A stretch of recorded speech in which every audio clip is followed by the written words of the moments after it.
Details are emerging in that deadly shooting that took place on the UNM campus over the weekend involving a New Mexico State men's basketball player. That's right, Natasha, and an arrest affidavit obtained by KTSM stating a fight that broke out at the UNM NMSU football game last month played a role in Saturday's shooting that left a UNM student dead and a New Mexico State men's basketball player hospitalized.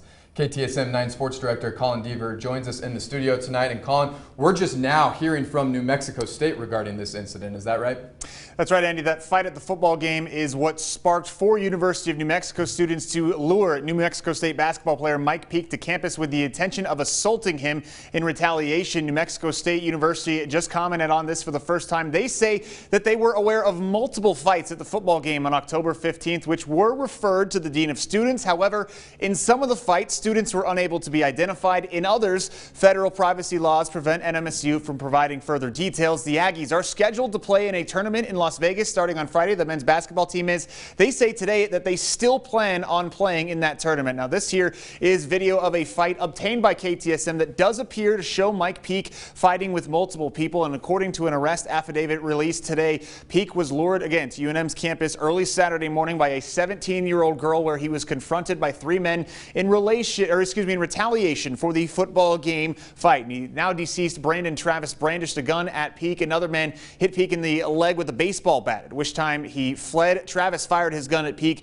Peak then fired his own weapon back, hitting Travis. Peak was shot in the leg in the process. New Mexico State still has not held a press availability regarding this incident, but they did release answers to some media questions this afternoon.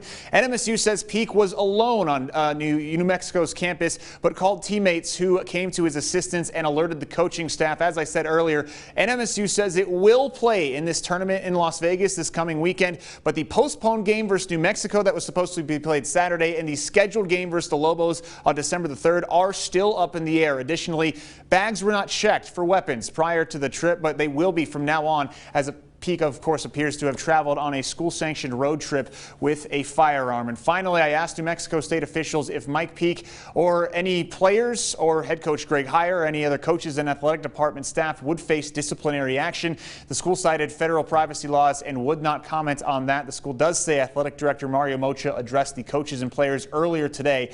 Live in the studio, Colin Deaver, KTSM 9 Sports.